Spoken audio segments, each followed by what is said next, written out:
É o seguinte: ministros do STF discutem delimitar o objeto desse inquérito das fake news no julgamento que vai, na próxima quarta-feira, decidir se a investigação sobre a disseminação de notícias falsas e ameaças a integrantes da corte está dentro dos parâmetros legais. Em conversas reservadas, segundo a Folha, integrantes da corte também avaliam que seria um gesto importante o relator, o ministro Alexandre de Moraes, anunciar no plenário de antemão seu impedimento para julgar futuras ações judiciais relacionadas ao caso, uma vez que participou diretamente da produção de provas. A articulação em curso nos bastidores visa sanar vícios, reduzir questionamentos e criar um consenso mínimo sobre ajustes na condução do inquérito para assegurar a formação de maioria em favor da continuidade das apurações.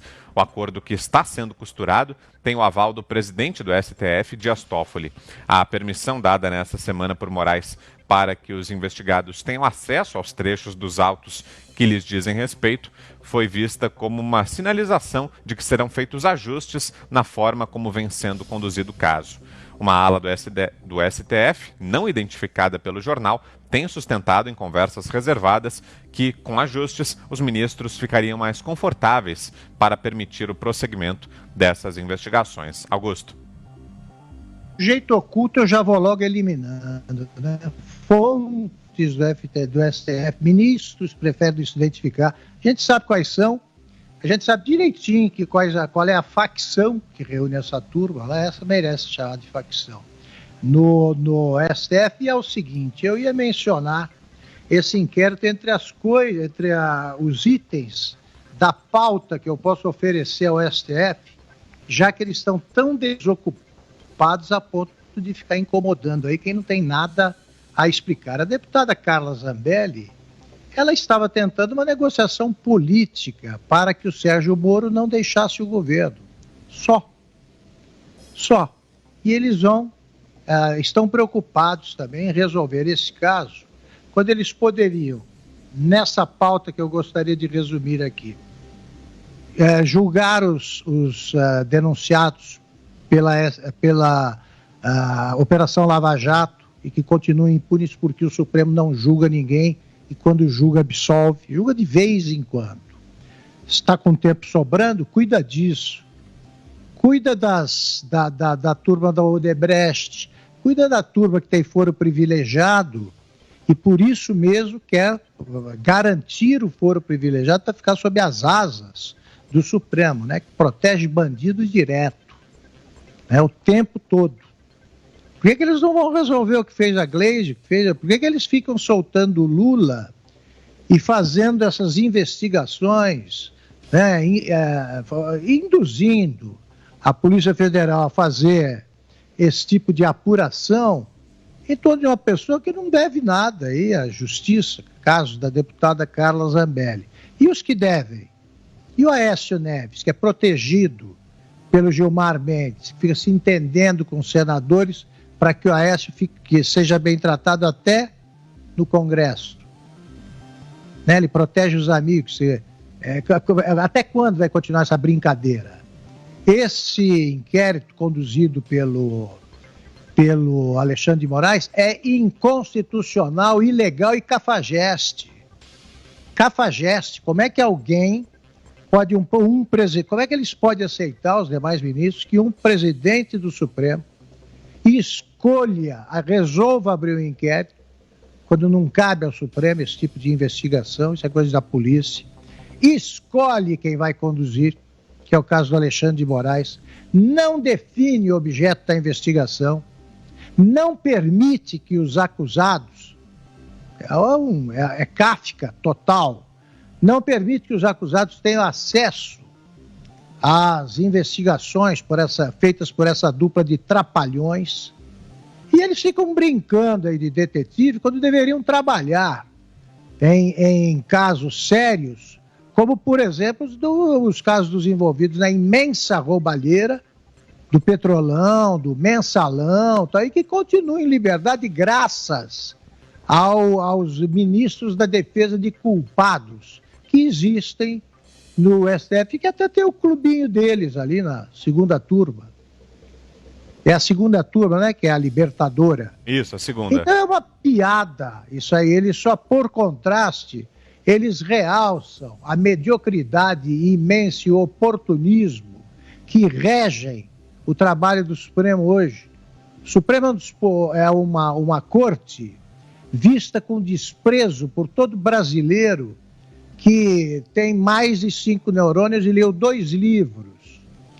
Porque as pessoas sabem o que é senso de justiça. E sabe quando as pessoas advogam em causa própria ou advogam em interesses que são espúrios. Vão trabalhar nos casos que merecem a atenção do Supremo, em vez de ficar brincando de golpista, tá? E juiz de tudo, quando a maioria deles não entende nada, de nada. E aí, Zé Maria, será que é isso mesmo? Vem aí acordão no plenário para tentar salvar esse inquérito das fake news, Zé? Isso já seria motivo para um impeachment, né? O regimento interno do Supremo Tribunal Federal é explícito exatamente nesta transparência do trabalho do Supremo Tribunal Federal, que as decisões devem ser tomadas no plenário e não urdidas ali, definidas em reuniões secretas, fechadas, acordos, e depois levar ao plenário num faz de conta no teatro. Não é bem assim, né, que deve acontecer. Olha, Augusto, é interessante esse debate pelo seguinte, é uma confirmação de que o inquérito é inválido, né? Ninguém pode investigar, fazer parte da coleta de provas, de depoimentos, e depois a representar, porque o Ministério Público não vai representar, e, por fim, julgar. Só falta ir lá e prender e se transformar em carcereiro e ficar tomando conta do preso. É muito interessante, porque eu assisti um debate muito intenso aqui, com os ex-deputados, hoje ex-deputados Vicente Cassione, que é de São Paulo, e Zulaye Cobra. E a defesa ali, de Vicente Cassione e Zulaye Cobra, era de um equilíbrio na corte. Colocar ali no mesmo patamar o Ministério Público e o defensor público ou advogado particular. Porque o mundo jurídico entende que são equivalentes. Mas vai falar isso para um procurador-geral da República, vai falar isso para um procurador. Ele senta na mesa junto com o presidente, numa posição superior até dos ministros do Supremo Tribunal Federal. Está errado. O Ministério Público é acusador, tem o maior respeito, né, como tem também o respeito à defesa, todos têm o direito de defesa. Então, a tentativa do deputado Vicente Cassione e da deputada Zulaye Cobra era colocar na mesma posição, inclusive o juiz. Então, a justiça, na verdade, se apoia nesse tripé. A defesa, a acusação e o juiz. E aqui embaixo, a polícia, né, que faz a investigação. Já houve um debate parecido quando o Supremo entendeu que não, o Ministério Público pode fazer ou participar da parte da investigação. Mas veja bem, e aí chega esse inquérito do Supremo, que eu chamo de coisa, porque não é exatamente um inquérito, né, está fazendo todos os 3 papéis, né? O Supremo, através do ministro Alexandre de Moraes, porque ele é o Supremo.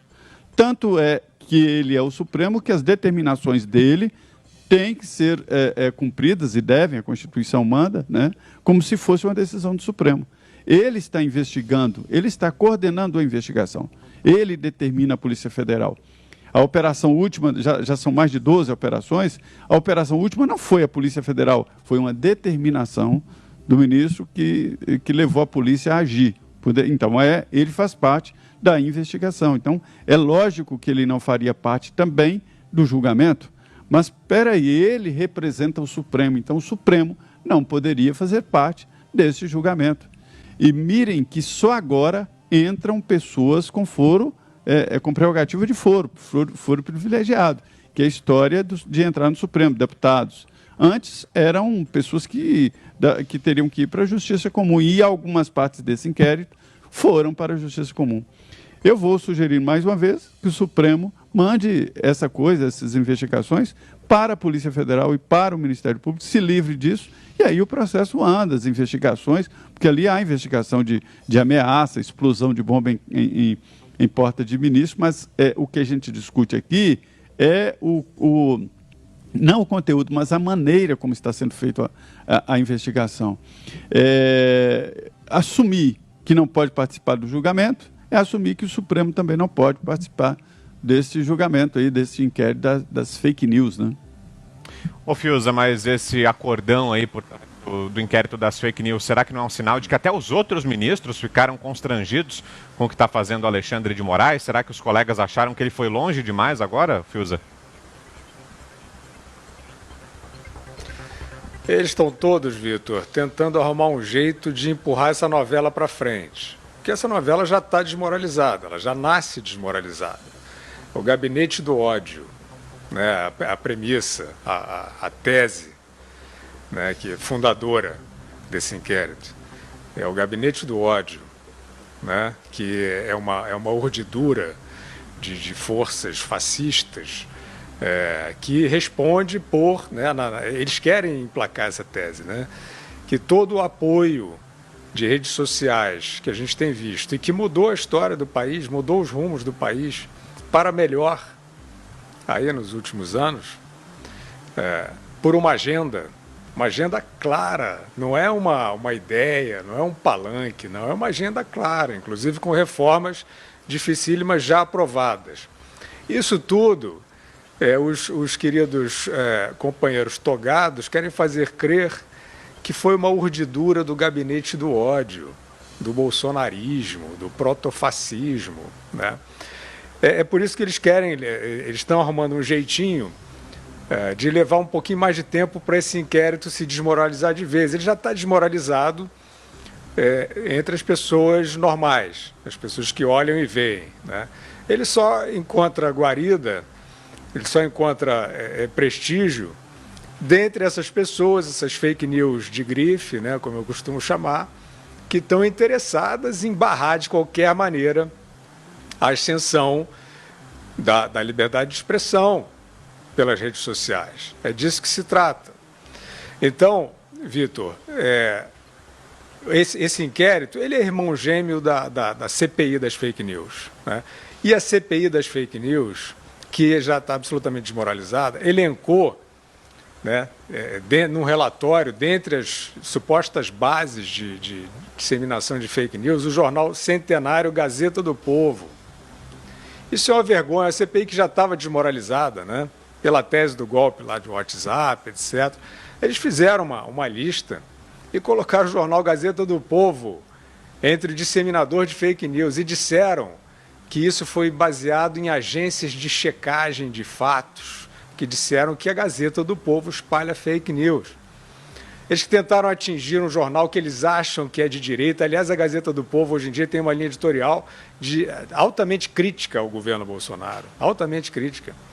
Então eles não sabem nem para onde estão atirando, mas eles vão se desmoralizando, né, com atos como esse, com arroubos como esse.